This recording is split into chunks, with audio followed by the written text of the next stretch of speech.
कुछ खिलौने बच्चों के लिए बनाए जाते हैं और कुछ खिलौने बच्चों को याद रखने के लिए छोड़ दिए जाते हैं। ये कहानी ऐसे ही एक खिलौने की है। I see you.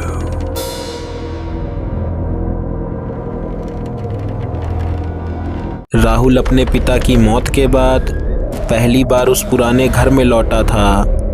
वही घर जहां उसकी पूरी बचपन की यादें दबी पड़ी थी। कमरे में धूल थी, हवा में पुरानी लकड़ी की गंध और अलमारियों में वो चीज़ें रखी हुई थी जिन्हें सालों से किसी ने छुआ तक नहीं था। घर साफ करते वक्त जब उसने नीचे वाली अलमारी खोली तो उसे एक लोहे का छोटा सा डिब्बा मिला। डिब्बे पर जंग लगी हुई थी, जैसे किसी ने जानबूझकर उसे सालों तक छुपाकर रखा हो। राहुल ने ढक्कन खोला और उसी पल उसकी सांस रुक सी गई।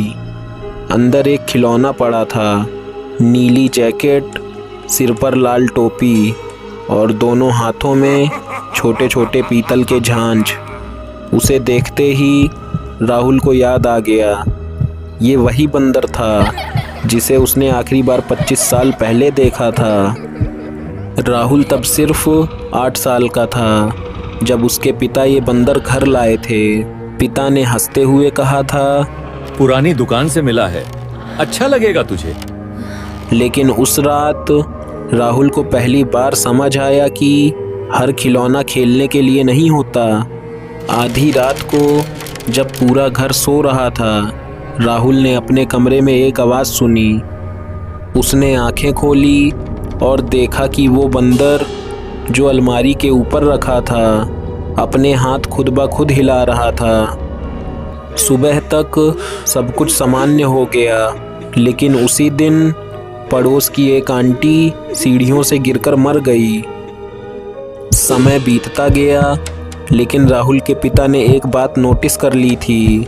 हर बार जब भी बंदर के झांझ बजते, किसी न किसी की मौत हो जाती।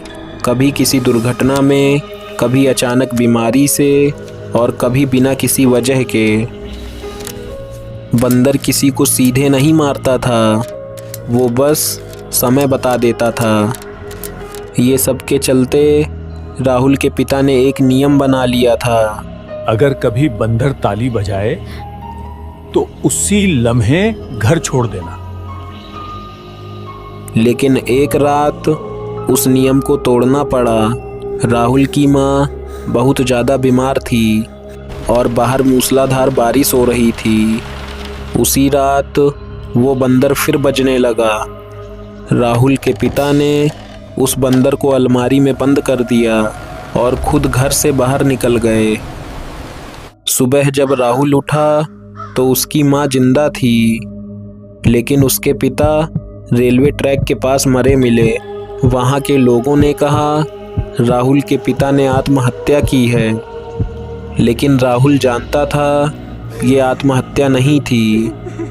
पिता की मौत के बाद राहुल ने उस बंदर को नदी में फेंक दिया और वो उसे बहते हुए देखता रहा जब तक वो बंदर पानी में पूरी तरह से डूब नहीं गया।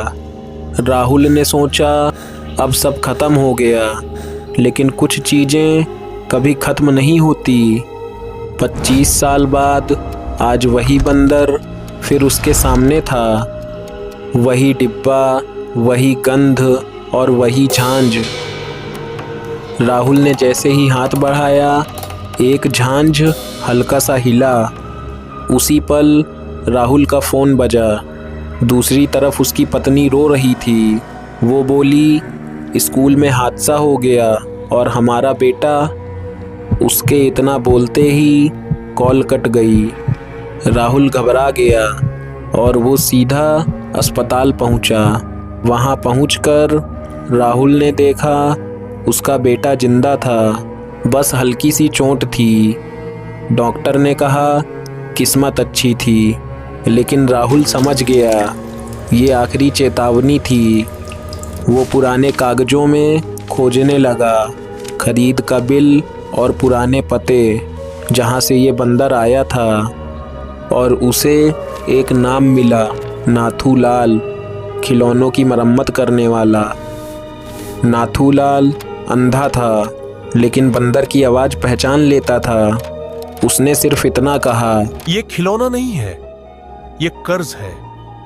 जिसने इसे बनाया उसने अपनी मौत किसी और को दे दी और अब हर मालिक थोड़ा थोड़ा चुकाता है। राहुल ने पूछा, तो ये रुकेगा कैसे? नाथूलाल हंसा और बोला, जब कोई अपनी मौत खुद चुनेगा तभी ये बंदर रुकेगा। उस रात राहुल घर लौटा, बेटे को सुलाया, पत्नी को बाहर भेज दिया और बंदर के सामने बैठ गया। थोड़ी देर बाद बंदर के झांझ बजने लगे और दीवारें कांपने लगी। राहुल बोला, अब और नहीं। पहली बार बंदर की आंखें उसकी तरफ उठी और एक आवाज आई, बस एक और। इतना सुनते ही राहुल ने बंदर को बालकनी से नीचे फेंक दिया, लेकिन गिरते हुए भी बंदर के झांझ बजते रहे।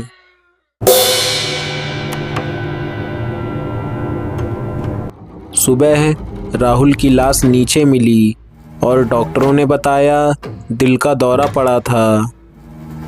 3 महीने बाद उसके बेटे का जन्मदिन था और गिफ्ट के बीच एक लोहे का डिब्बा भी था। उस लोहे के डिब्बे में वही बंदर था। कुछ खिलौने खेलने के लिए नहीं होते, कुछ पीढ़ियों तक याद दिलाने आते हैं कि मौत कभी जाती नहीं, वो बस इंतज़ार करती है।